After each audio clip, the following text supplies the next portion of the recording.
أعوذ بالله من الشيطان الرجيم بسم الله الرحمن الرحيم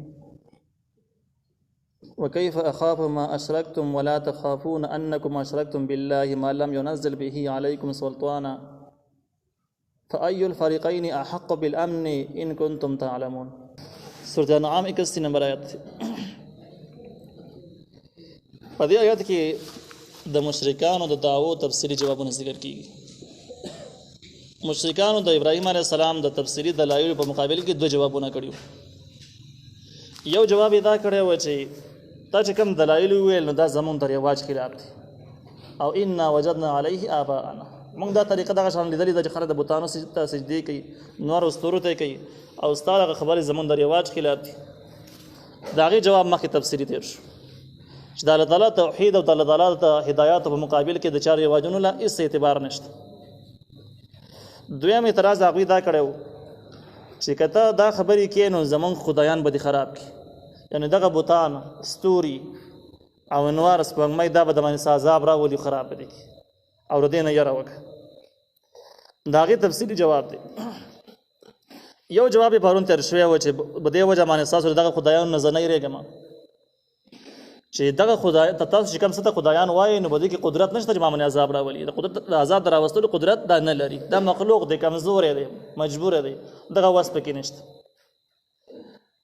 او دویم خبره دا ده چې ما داسې جرم کړی هم نه ده چې د هغې په وجه باندې په ما عذاب راشي. دې ځای کې واپسې په هغې باندې الزامي جواب ذکر کېږي چې وکیف اخاف ما اشرکتم ولا تخافون انکم اشرکتم بالله.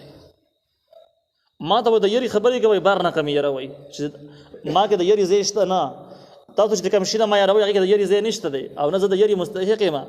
خو د دې باوجود وکیف اخاف ما او څرنګې به زه ویرېږم ما د هغه څه نه اشرکتم چې تاسو شریکان جوړ کړي دي، هغه شریکان چې هغې کې د عذاب راوستلو قدرت پکې نشته، علم پکې نشته دی.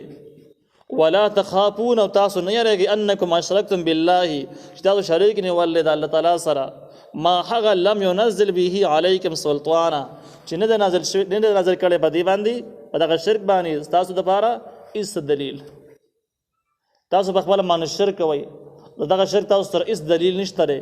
شرک لویه ګناه ده، لوی جرم دی او په خپله باندې نه یریږئ او ما یروئ. فأي الفریقین احق بالامن ان کنتم تعلمون. نو کم یو د دوو ډلو نه چې یو ډله د ابراهیم علیه السلام ده او بله ډله د کافرانو د چې کوم توحید منکرین دي، احق ډېر لایق ده بالامن د امن چې د عذاب نه محفوظ دي، عذاب نه په امن شي. نو ښکاره خبره چې د ابراهیم علیه السلام ډله دا ډېره لایقه ده او ډېره مستحقه ده په امن سره چې د عذاب نه مستحق عذاب نه په امن باندې. ځکه چې د چې چا مخالفت کړی دی د کوم مخلوق هغې کې واقع د خدایتوب صفت نشته، قدرت نه لري، علم نه لري، هېڅ وسې نه رسېږي. او د ابراهیم علیه السلام جرم هم نشته چې په کوم جرم او سزا به ته میلاویږي، دا هم نشته دی. د دې مخالفین چې کوم دي نو هغه داسې ذات مخالفت کوي چې هغه قدرت هم لري، علم لري چې الله تعالی دی، د هغه سره شرک کوي. شرک لوی ظلم دی. نو مسله بیخي واضحه شوه چې د ابراهیم علیه السلام مخالفین د عذاب مستحق دي، د ابراهیم علیه السلام په خپله د هغه ملګري دا د امن مستحق دي. الذین آمنوا ولم یلبسوا ایمانهم بظلم.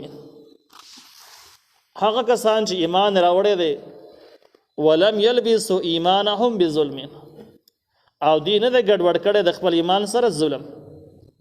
ظلم نه مراد دلته کې شرک دی او دا حدیث ته ثابت دی. کله چې د آیت نازل شو نو صحابه کرام ډېر تشویش کې راغلو. د نبی علیه السلام نه یې تپوس وکړه چې الله تعالی وایي چې هغه کسان چې هغې ایمان راوړی دی د خپل ایمان سره ظلم ګډ کړی نه دی. نو ظلم خو ګناه ته وایي او ګناه خو د هر انسان نه کېږي. نو بیا معلومیږي دا چې موږ نجات موندی نه شو، موږ به خامخا جهنم ته ځو، د ایمان باوجود به ځو. نبی علیه السلام ورته وویل چې د دې په مفهوم تاسو نه یې پوه شوي، د دې ظلم نه مراد دلته کې شرک دی. نو دا اصل کې د کافرانو د یو سوال جواب هم دی. کافرانو اعتراض دا ده چې موږ خو الله منو، تاسو وایئ چې ایمان ضروري شی دی، ایمان په الله تعالی باندې پکار دی، نو موږ خو الله منو، الله نه موږ کله منکر شیو. په کافرانو کې سره د دهریانو نه علاوه ټول کافران الله تعالی مني، هندوان یې مني، سیکان یې مني، چوړیان، عیسایان، یهودیان، څومره کافران چې په دنیا باندې تاسو نومونه اورئ دا ټول د الله تعالی د وجود قایل دي. صرف دهریان کمینستان چې کوم دي دوی داسې خلک د جدید الله تعالی د وجود قایل نه دي، ګنده خلک دي. نو کافرانو کم خلک د دهریانو نه علاوه کافرانو اعتراض وکړي چې یاره موږ خو الله منو نو بیا موږ هم د جنت مستحق یو. نو جواب یې وشو چې نه ولم یلبسوا ایمانهم بظلم، هغه ایمان چې هغې سره ګډ کړی نه ظلم نه مراد شرک دی. او د ټولو کافرانو د الله تعالی وجود خو مني خو د هغې نه بعد شرک کوي. نو چې شرک کوي دغه ایمان یې څه قدر قیمت نشته، دغه شرعي ایمان نشو، دغه صحیح اهمیت بیا نشته. نو کم کسان چې ایمان راوړی دی د خپل ایمان سره بیا ظلم نه دی ګډ کړی، یعنی شرک یې نه دی کړی. اولئک دغه کسان لهم الامن، د دوی دپاره امن دی. دا مخکینی سوال تفصیلي جواب شو چې فأي الفریقین احق بالامن، کومه یوه ډله ډېره لایق د امن ده. نو جواب یې ذکر کې وشو هغه ډله د امن لایق ده چې ایمان لري، د ایمان سره ظلم نشته. اولئک دغه کسان لهم الامن، د دوی دپاره امن دی د عذاب نه. وهم مهتدون، او دوی سمه لار موندونکي دي، هدایت والا خلک دي. وتلك حجتنا آتیناها ابراهیم علی قومه، او دغه دلایل دا مخکې چې تیر شو ابراهیم علیه السلام چې قوم سره کومه خبره په کومه طریقه باندې کړله، دغه طریقه الله تعالی وایي حجتنا زمونږ دلایل دي. آتیناها ابراهیم چې موږ ورکړي ابراهیم علیه السلام ته علی قومه په مقابله د قوم د هغې کې. په دې آیات کې یو څو اهم مضمونونو ته اشاره ده. یو دا د ابراهیم علیه السلام لویوالی ته معلومیږي چې ابراهیم علیه السلام داسې ذات او داسې هستي ته راشوي ده چې الله تعالی علم هم ورکړی دی، د هغه علم د صحیح بیانولو طریقې ورته هم ښودله. او بیا تاسو د هغه مناظره ولیدله چې د کافرانو سره څنګه مناظره وکړه او په څه طریقه باندې وګټله. نو دغه انداز او کیفیت د الله تعالی ورکړی د ابراهیم علیه السلام خپل ذاتي صفت نه و. نو یو د الله تعالی احسان ته معلوم شو. دویم معرفت القرآن ذکر کړي دی، دې ټکي ته اشاره شوله چې کوم علما ښایسته بیانونه کولی شي، ښایسته واعظ نصیحت کوي، درس کوي، نو دوی د خپل واعظ نصیحت بیان او کتاب لیکلو لوستلو باندې مغروره کېږي چېرته نه، بلکې دا د الله تعالی نعمت ته ورکړی دی او چې الله یې د کله موږ غواړي بیرته هم ترې اخیستی شي، او چې چا له یې نه دی ورکړی هغې پیدا کولی هم نه شي. نو د ابراهیم علیه السلام دغه مناظره د الله تعالی خصوصي نعمت او د هر داعي دپاره د هر عالم دپاره ښه صفت چې کوم دی، ښه تقریر، ښه درس، ښه نصیحت، دا نعمت دی، د دې قدر او شکریه پکار ده، په دې کې مغروره کېدل نه دي پکار. نو معرفت القرآن وایي چې د همدې مسلې ته پکې هم اشاره ده چې وتلک حجتنا آتیناها ابراهیم.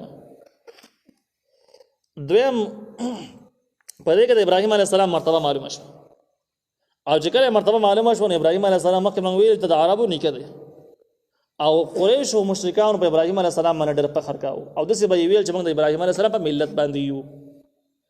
یهودیان او عیسایانو هم د خپل مشر ګاڼو د احترام یې کاوه، ځکه یهود او نصارا د ابراهیم علیه السلام په اولاد کې دي، بل څوک نه دي. نو ابراهیم علیه السلام په دوی کې اتفاقي پیغمبر او د احترام یې کاوه. دې ځکه کې د ابراهیم علیه السلام مرتبه ذکر شوه او ورسره دا مسله سمه ذکر شوه چې دغه د لوی مرتبه پیغمبر چې تاسو احترام کوئ، تاسو خپل نیکه ګڼئ، دغه هم د شرک مخالفت کړی دی، توحید دپاره ډېر دلایل وړاندې کړي دي، ډېرې مناظرې کړي دي. لہذا که تاسو بخپل پیغمبر او بخپل نیکه باندې غیرت کوئ نو دغه دین راټینګ کوي، د کفر او د شرک مخالفت شروع کوي، ځکه دا ستاسو د نیکه پیشه وه. الله تعالی وایي نرفع درجات من نشاء، موږ اوچتوو درجې د هغه چا چې ویې غواړو. ان ربک حکیم علیم، یقین رب ستا حکیم حکمت والا دی، علیم پویه دی، یعنی مخلوق ته ورکولو والا ذات دی، او کم کس د کم څه مستحق نو هغه ولا ورکوي. حکیمون کې د نعمتونو ورکولو والا، او علیمون چې کم کس د کم څه مستحق دی نو هغه ته ورکوي. څوک د پیغمبرۍ مستحقي، څوک د علم مستحقي، څوک د بزرګۍ مستحقي، څوک د یو پیش کار، څوک د بل کار، الله تعالی ولا حق ورکي. ووهبنا له اسحاق ويعقوب، د ابراهیم علیه السلام ذاتی کمالات چې کله ذکر شو، الله تعالی ذکر کړو چې پیغمبري مې ورکړې وه، توحید علم مې ورکړی و، د ځمکو او اسمانونو بادشاهي مې ورته ښودلې وه، د مناظرې او د بحث طریقه مې ورته ښودلې وه چې ښه اثر پرې باسي. دغه د ابراهیم علیه السلام کمال ذاتی و، هغه کمال یې و چې کوم د ابراهیم علیه السلام د ذات سره تعلق لرو. اوس دې ذکر کې اخوا د ابراهیم علیه السلام کمال اضافي ذکر کېږي، یعنی هغه صفات چې الله تعالی د ابراهیم علیه السلام نیکونو ته ورکړی وه، هغه صفتونه چې الله تعالی د ابراهیم علیه السلام اولاد ته ورکړي وو، اوس د هغې بیان دی.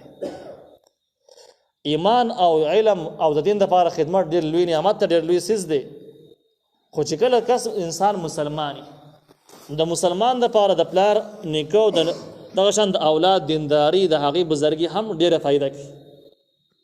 دا مضمون به په سورة کهف کې تفصیلي راشي، هلته به بحث وکړو.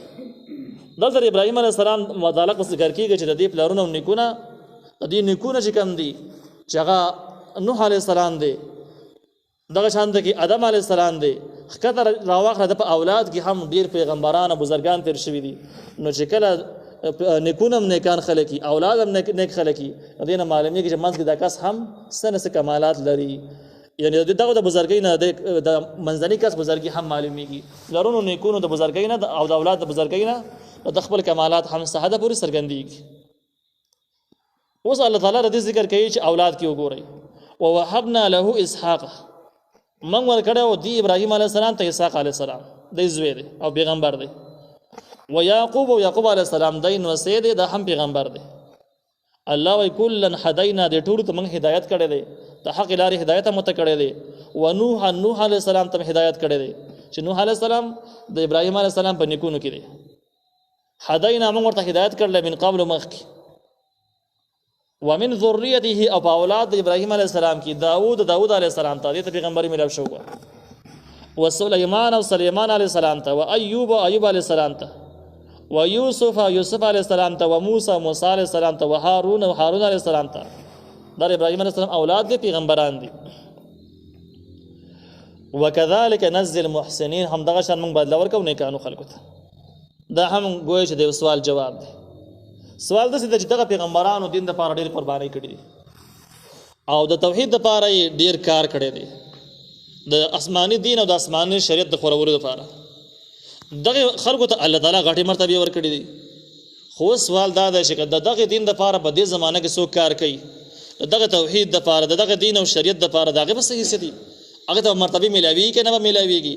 الله تعالی د روان نسل دپاره هم وعده ورسره وکړه چې وکذلک نجزی المحسنین، همدغه شان موږ بدله ورکوو نیکانو خلکو ته. قیامته پورې هم دغه حکم دی چې څوک هم دین له کار کوي، الله تعالی به غټه مرتبه ورکوي. اگر چې په دې زمانه کې پیغمبري نشي حاصلولی، پیغمبري کسبي څیز نه دی، خو کم از کم بزرګي، ولایت، د الله تعالی په نظم باندې درجات دا حاصلولی شي. نو ځکه الله تعالی وایي چې وکذلک نجزی المحسنین، همدغه شان موږ بدله ورکوو نیکانو خلکو لپاره. هغه خلکو دپاره مستقله تسری ده چې کم خلک مرتبه حاصله ورغواړي، دین دپاره کار کوي، هغې دپاره تسری ده چې تاسو قربانیان او محنتونه الله تعالی نه ضایع کوي. الله تعالی وعده دا ده چې نجزی المحسنین، نیکانو له بدله ورکوو. و زکریا او زکریا علیه السلام، و یحیی علیه السلام، و عیسی علیه السلام، و الیاس علیه السلام، کل من الصالحین، دا ټول د نیکانو خلکو نه او دا ابراهیم علیه السلام په اولاد کې دي. دغه کمال اضافي شو. و اسماعیل علیه السلام، و یسع علیه السلام، و یونس علیه السلام، و لوط علیه السلام، و کلا فضلنا علی العالمین، دا ټول موږ غوره کړي په نورو مخلوقاتو باندې په پیغمبرۍ سره. و من آبائهم، او د پلارانو د دوی نه، د کوم پیغمبران چې ذکر شو د دوی پلاران. و ذریاتهم، او د دوی په اولاد کې هم. و اخوانهم، ندی ورونه، واجتبیناهم، دا موږ غوره کړي دي. و هدیناهم، دوی ته هدایت کړل الی صراط مستقیم، د لارې سمې. د دې ځای نه پورې تقریبا د 19 پیغمبرانو ذکر شوی وشو. 19 پیغمبرانو ذکر کولو سره دوه مساري اهم ثابت شولې چې دغه تمام پیغمبران یا د ابراهیم علیه السلام په نیکونو کې راځي یا په اولاد کې راځي، نه بار نه دي، چې دا غي سره خود به خود د ابراهیم علیه السلام مرتبه ثابتېږي. او د دې سره سره دا مسله ثابتېږي چې د الله تعالی وحدانیت دا نوې مسله نه ده، بلکې دا د 19 پیغمبرانو مشر هم دغه و چې د الله تعالی د توحید لپاره کار کړی دی، د آسماني شریعت د نافذولو د خورولو لپاره کار کړی دی، او په دغه وجه باندې الله تعالی ور دومره اعزاز امر کړی دی. نو داسې ووایه چې دا دلایل نقلیه شو. مخکې موږ ویلي چې دا دلایل نقلیه شو په دې خبره باندې چې د ابراهیم علیه السلام د نبی علیه السلام کم دعوت د توحید سره وکړل مکه معظمه کې، دغه بیخي د 19 پیغمبرانو نور پیغمبران دې ذکر وشو، د دوی دعوت هم و، د ابراهیم علیه السلام دعوت هم و، هزاره ټول پیغمبرانو مشو. د عقلي دلایل نه بعد نقلي دلایل په دې باندې پیش کیږي چې د نبی علیه السلام دعوت او د نبی علیه السلام شریعت در تمام پیغمبرانو مشن تیر شوی دی، او دغه تمام پیغمبران د دې لپاره الله را لېږلي او د هم دغه د وجه الله تعالی دې له لوی مرتبه ورکړي دي. نو دا د نبی علیه السلام دعوت زیات مضبوطوالی شو او قریش عرب مشرکان یهود نصارا د هغې دپاره مستقل تعلیم شو هدایات شو چې د نبی علیه السلام تعلیمات د نبی علیه السلام دعوت دا نوی نه دی د مخکینو پیغمبرانو طرز عمل دی الله تعالی وایي واجتبیناهم دا موږ غوره کړي دي وهدیناهم دې ته موږ هدایت کړی و الی صراط مستقیم د لارې